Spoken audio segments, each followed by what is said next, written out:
Allora, rispondo prima alla seconda parte.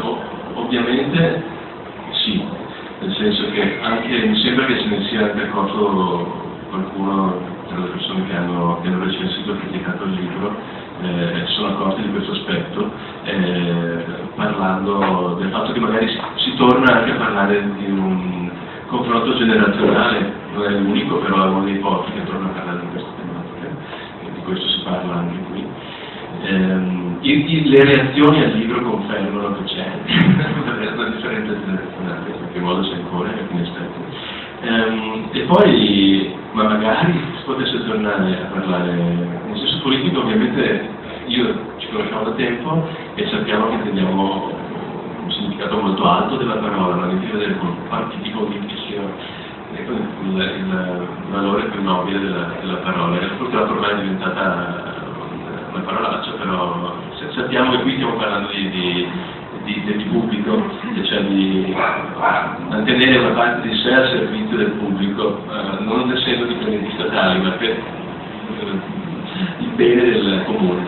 E quindi magari sì, è ovvio che sarebbe ora, perché pare che il giornalismo abbia completamente fallito in questa missione, e quindi proviamo altrove evidentemente, perché forse altrove si può arrivare più nel profondo. Ma lo diceva anche rispetto appunto al mondo editoriale, no? Perché ovviamente hai avuto anche delle difficoltà a proporre questo libro proprio per una certa sua intensità, comparata a certe letture di letteratura narrativa italiana attuale che non riesco a leggere proprio per la sua evanescenza. Per cui se certi editor che hanno detto certe cose è perché hanno un'idea di pubblico che appunto magari questo libro può in qualche modo contraddire.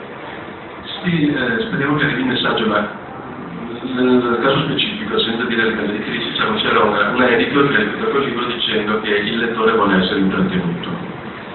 Ed è giusto questo, è vero anche. Poi ha pubblicato un libro che si chiamava Vampiretta, che parlava del lato del mondo editoriale, degli scrittori, eccetera. Forse alcuni di voi l'hanno letto, però siete pochi perché hanno venduto meno di 500 copie.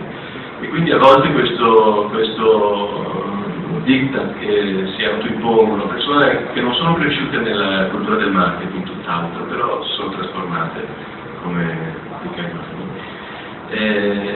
sono diventati mostri che odiavano, evidentemente, penso che sia così.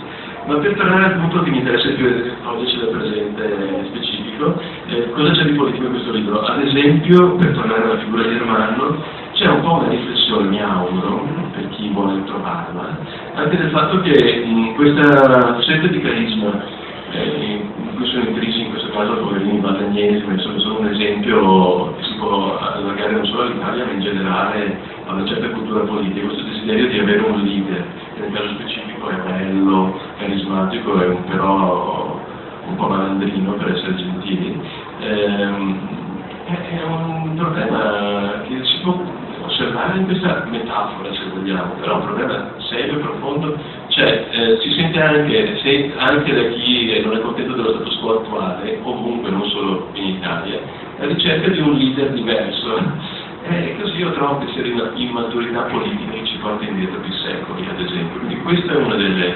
perché il cambiamento politico non avviene a livello profondo, semplicemente perché arriva un nuovo leader carismatico che poi di notte tutti, così la vedo io. Sinceramente, come Ermanno Calcagno riesce comunque un po', diciamo, no, a far passare quasi tutto, poi anche ci penserà lui, però approfittando anche di questo magico carisma politico che umano.